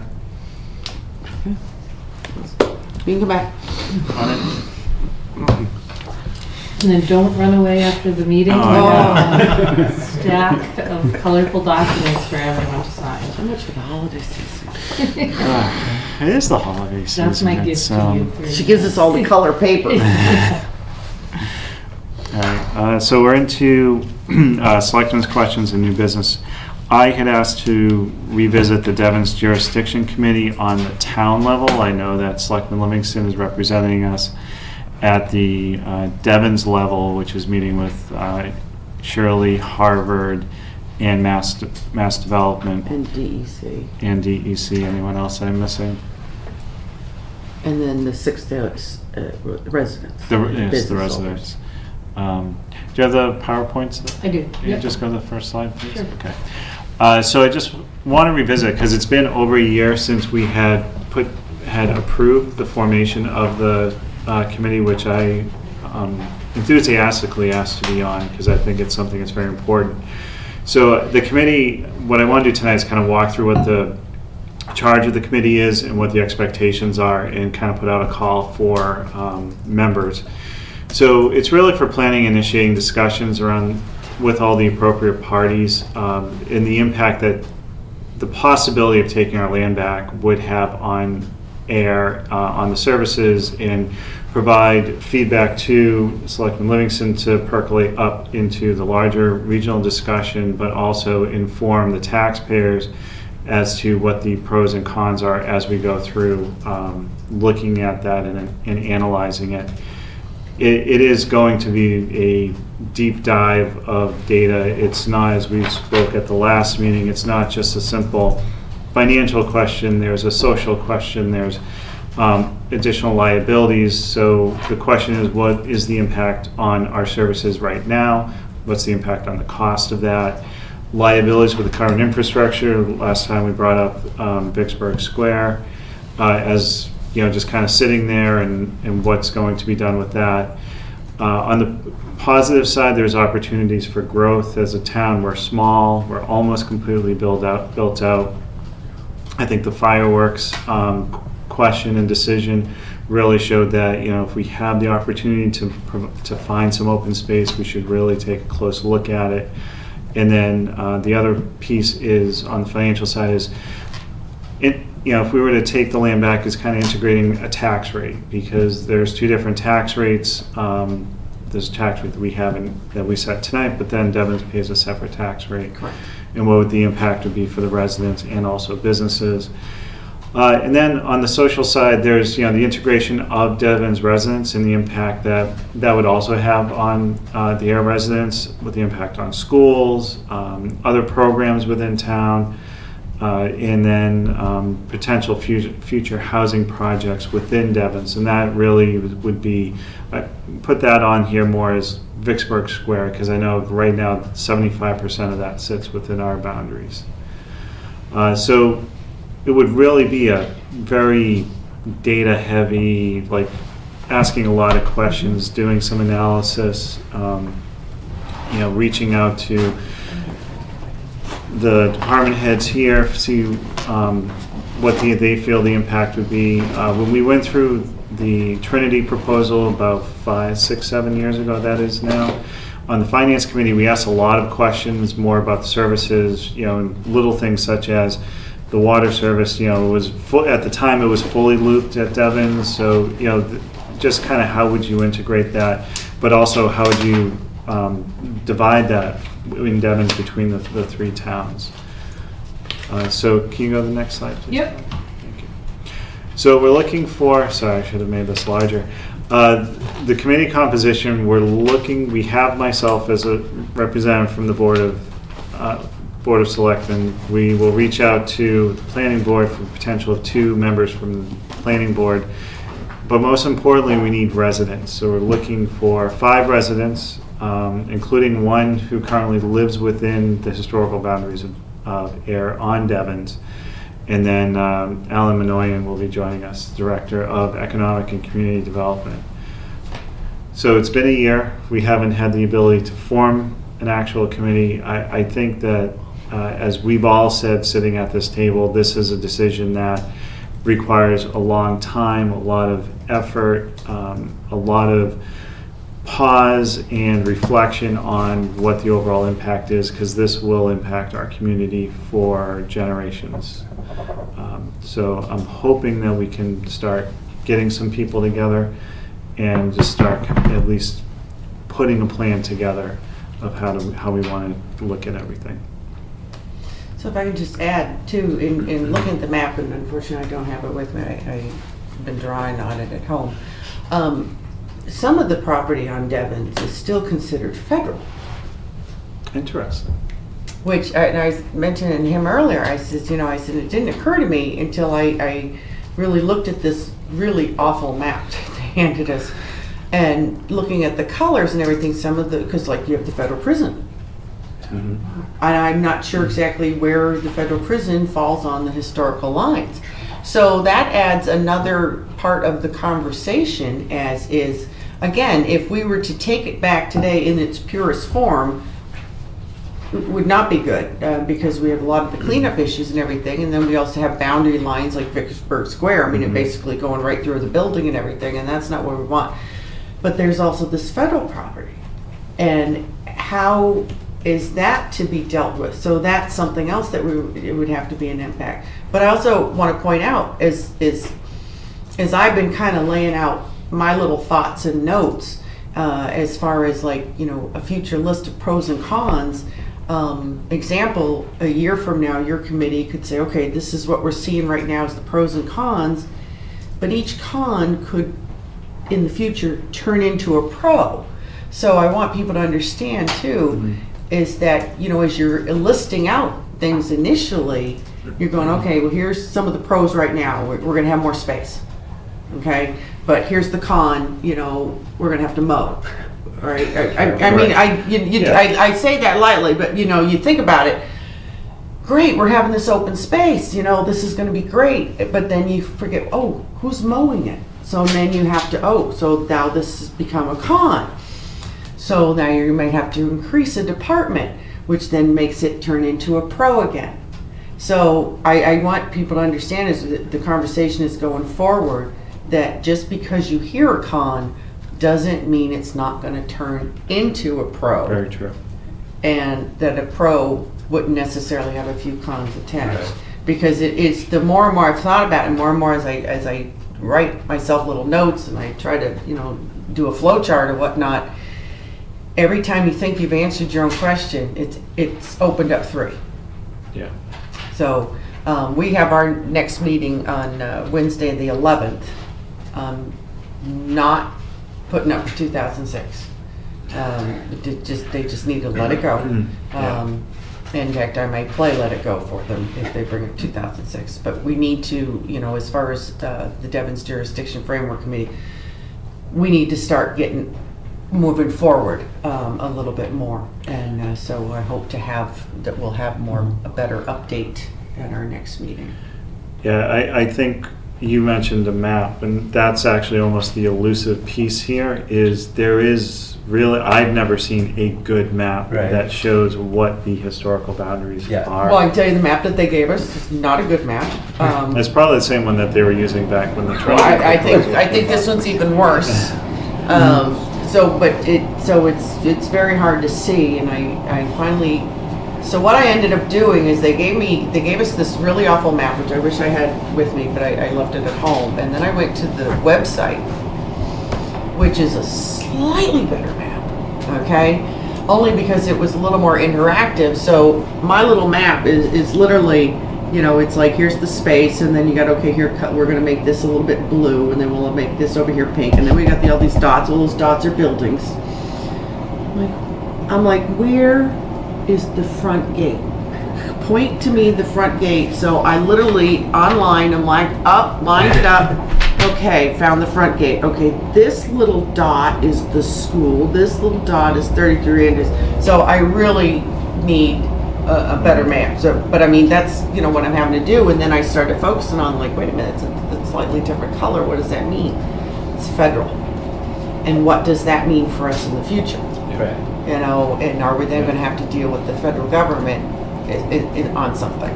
Also, just curious, just for clarification, in these discussions, Is it a all or nothing type thing? So it means if you got the Devon's property back, you also get more Airfield back, or is it two separate? We haven't even gotten that far.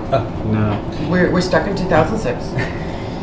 There was a big fight in 2006. Right. You can watch previous videos where I tell you a little bit more about the fight. But we haven't gotten that far, but one of the things that we've definitely stated, and again, Vicksburg Square being a great example, is if Harvard owns 25% of that area, okay, well, benefit, right now, it sounds like it would benefit us to have 100% of that. So what do we have that necessarily is not a benefit to Ayer, but would benefit Harvard? And then, so the idea, hopefully, is to negotiate some type of better boundary that, you know, makes as many people as possible happy. You know, and quite honestly, I mean, for all we know, somebody's house could be literally, the kitchen could be in Ayer and, Right. and the bedroom could be in Harvard. And the other part of that is right now, all of the kids who live on Devon's are educated in Harvard through their school system, so it doesn't make sense to try to, you know, morph the boundaries so that, like, for example, the Vicksburg Square, we take all of Vicksburg Square just so you don't have what could be a housing development that's divided 75-25, but then maybe some of the residents that are currently there, if you have an entire neighborhood and say half of that's in the Harvard land, half of it's in Ayer, maybe we move that boundary so that whole neighborhood would remain in Harvard or Ayer, either or.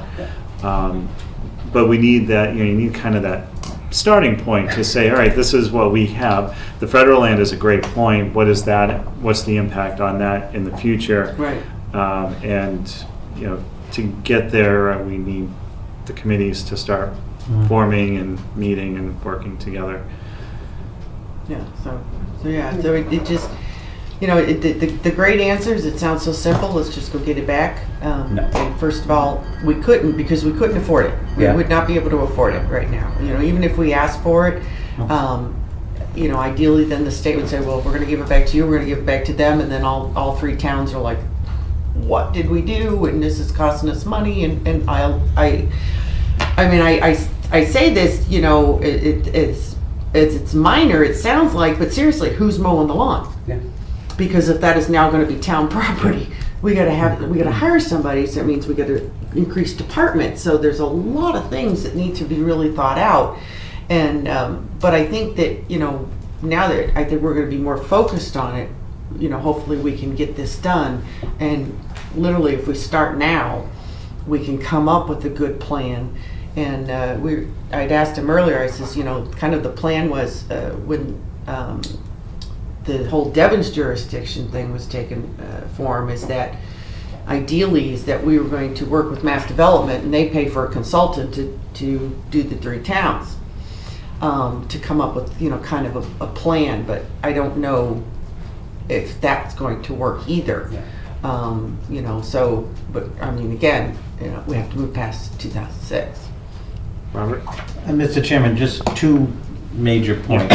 One, just for your, through the chair, for your benefit, Selectman Copeland. So there are basically two committees, if you will. So there's this Devon's Jurisdictional Framework Committee, which is the six stakeholders that Selectman Livingston mentioned, and each of the towns have 3 reps. So in this case, it's Selectman Livingston, Mr. Minoyan, and myself, and we're meeting monthly. That committee, what the intent is by 2032 is for this group, with these stakeholders, it makes sense to have an actual formal study recommendation for the state on the issue of disposition. And the issue of disposition at least has 7 or 8 permutations. You know, that is, the most simple is just give everything back, stay the same anyway. So that's that effort, which there's a lot of history and politics to go through. Then on the local level, as Selectman Hood mentioned, and this which is up here is modeled after what Harvard has already done. They put together a local committee to look at the local issues and sort of to feed into this framework committee. It's been just about a year. The issue has been Obviously, this composition is based on the Harvard model. We have advertised several times to get potential members to be appointed by the Board of Selectmen and have not been successful yet. However, to my second point, and I asked Alan to be here, and he prepared a pretty good memo in the packet from his perspective on the local level, is one is Alan, I've asked Alan to meet with the executive director up at Devon's, Jessica Strunken, because Alan has offered to potentially go to the neighborhood that's in Ayer, with the Devon's residents, and have some kind of a community meeting, get their thoughts, and from that try to get some residents. I know that Alan also just met with a Ayer resident who's very interested, with very interesting credentials to be on the local committee.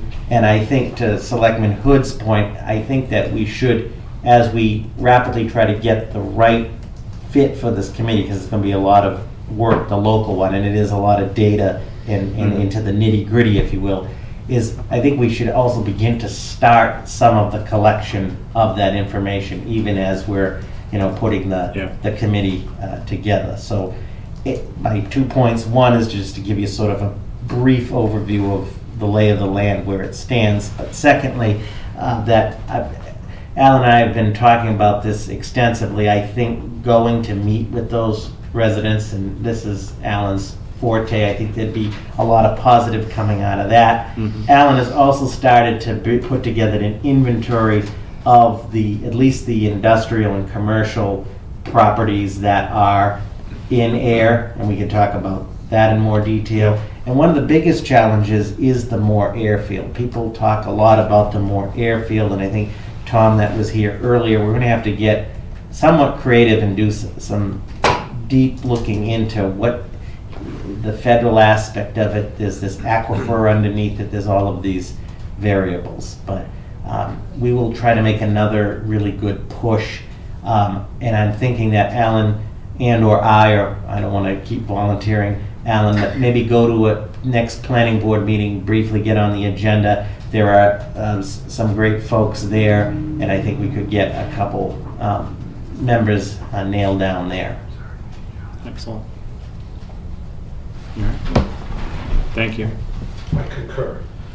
Concur. All right, Alan concurs. Thank you. Let's move on. Selectman Livingston. Okay, so as you know,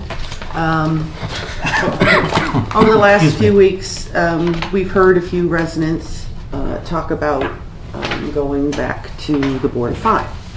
So to put it completely factually, some want the Board of Five, some want the Board of Three. Okay? So, since that all happened, a lot of that groundwork happened before I came to the board, so I kind of did a background check. And it all started with the Town Government Study Committee report. And this one was dated 2010.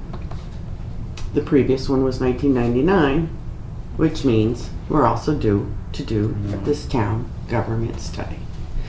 So just to get you the synopsis as to what the committee's charge was, according to this, the committee was charged with evaluating the current organizational structure of Ayer's town government, comparing Ayer's current structure to communities similar to Ayer, and if necessary, recommending changes to the organization to the Board of Selectmen and to town meeting that would enhance organizational efficiencies, leading to the realization of cost savings.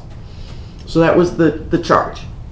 So this is where it all started. This obviously we need to do another town study because it's been the 10 years.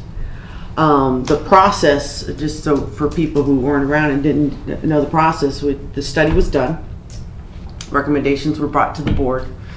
An article was created and put at the annual town meeting 2012 to reduce the board from 5 to 3. It then went to the Attorney General, was approved, went to the Attorney General. Then the ballot question was asked to the whole town, to all the voters to say, hey, do you want to do this? And then the reduction happened. So the process would still be the same. as far as, you know, you've got to get the information, because right now, we just have a small handful that have been kind of talking about it, and small handful have been kind of talking about it. But also, this needs to be done, but it also gives a clear picture of the whole town's organizational structure, so who knows what we'll find out on that too. Who makes up this committee, or who did the last time? So it doesn't necessarily say who was who, but I do know that at the time, definitely when it was finalized, there was a selectman on it. So I'm thinking that there was the makeup was at least one selectman, but that I'm not sure. So I wanted to bring this up real quick and ask for this to be on the agenda for next meeting, as to what the makeup would be and what would need to be done to be able to form this committee and then go from there. Yeah, I fully support that. Yeah. So, absolutely. okay. So that was it. Just real Okay. quick, just wanted to, I was like, oh my goodness. And then when I realized, and then I could see that the previous one had been done 10 years before that, I was like, we're due. So, so that was it. So if we could just have that on the agenda. All right, excellent. Okay, Thank you. Here you go. So moving on to the approval of meeting minutes. I appreciate everyone willing, giving me time to read through the minutes after they were on the last meeting. I didn't find any edits, and I don't think you had any at the last meeting. So I will make a motion to approve the meeting minutes for October 15th, October 28th, November 5th at 5:30 p.m., November 5th at 6 p.m., and November 19th, 2019, as presented. Seconded. All those in favor? Aye. Aye. The chair says aye. Awesome. Thank you. Yeah. That's all we have on the agenda. Anything else for this evening? No? I'd like to make an emotion to adjourn. Second. A second? You were quick on that one.